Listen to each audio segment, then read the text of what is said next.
Right now, thousands of cars are speeding down Interstate 55 in Illinois. Most drivers are looking straight ahead, unaware of what lies buried just beneath the asphalt. If you stood in this exact spot 1,000 years ago, you wouldn't see highways or strip malls. You would be standing in the center of America's first megacity, a sprawling, master-planned metropolis with a population larger than medieval London or Paris. The builders chose this location with deep intention. It sits right at the confluence of the Mississippi, Missouri, and Illinois rivers. This convergence created an incredibly fertile floodplain known as the American Bottom, a geographic choke point perfect for dominating continent-wide trade and agriculture. With endless river access and rich soil, the scattered farming populations living here possessed the exact ingredients required for a massive urban expansion. By the 9th century, a shift in global climate brought warmer, wetter weather to the region. This created the ideal conditions for a newly adapted, high-yield crop to thrive: maize. Suddenly, these farmers were sitting on a massive, reliable food surplus. Then, in the year 1054, a spectacular event occurred in the sky overhead. A blinding supernova erupted in the constellation Taurus.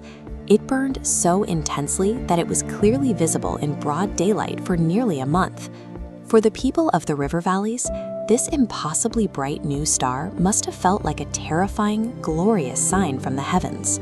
Charismatic leaders seized upon this cosmic display, using it to unite the surrounding tribes and justify a radical new social order.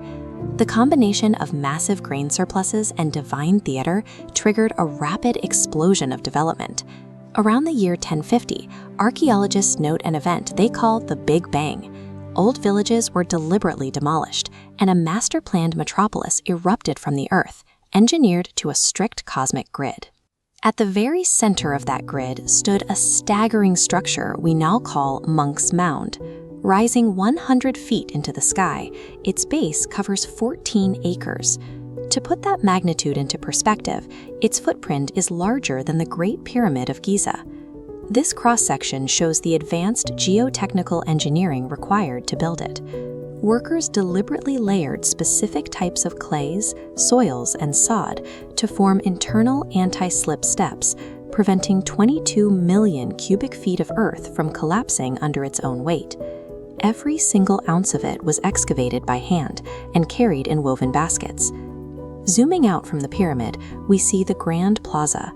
The builders physically removed the natural rolling ridges of the floodplain and hauled in massive amounts of sand to create a perfectly flat 50-acre public square, capable of hosting up to 10,000 people. Chemical analysis of ancient tooth enamel reveals that up to a third of the city's residents were not born anywhere near the Mississippi River.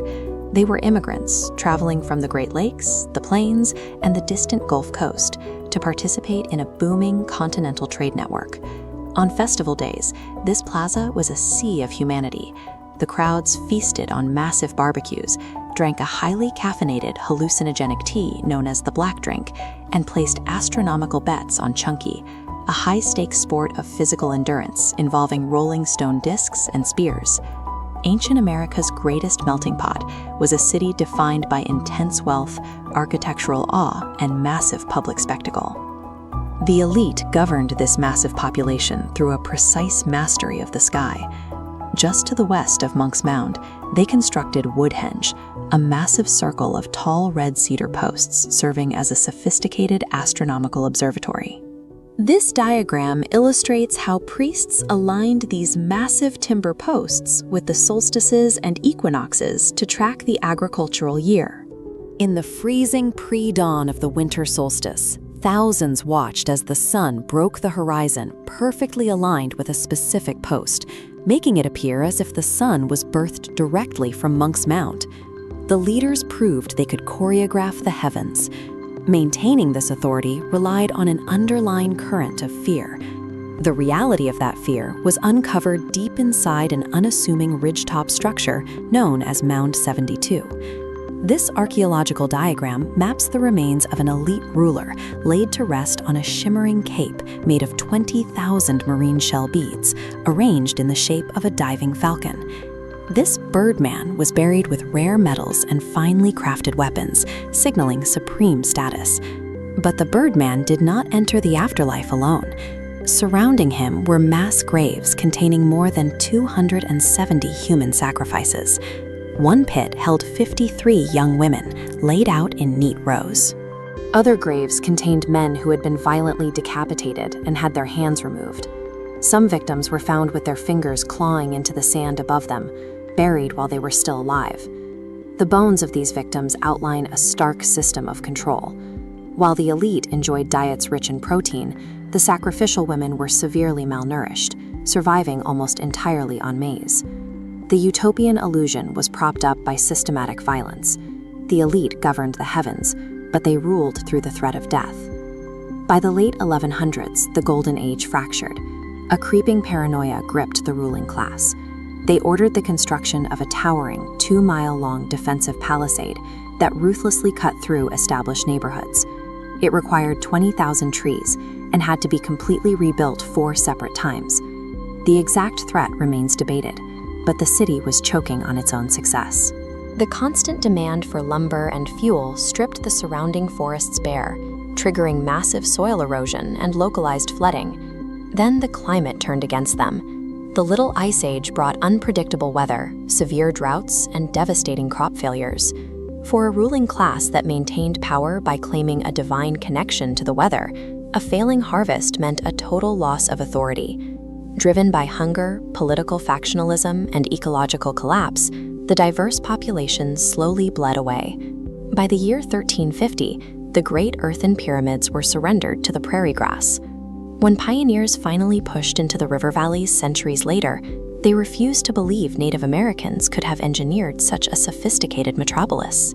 They invented wild, racist theories about a lost race of white mound builders, a convenient lie used to strip the true builders of their history and justify the forced removal of native populations from their ancestral lands.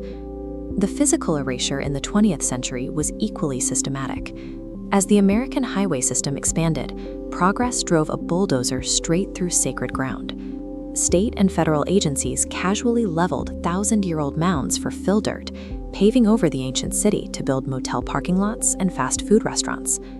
But the people who built this metropolis did not vanish. They migrated. They dispersed across the continent, carrying their culture, their agricultural science, and their oral traditions into the future.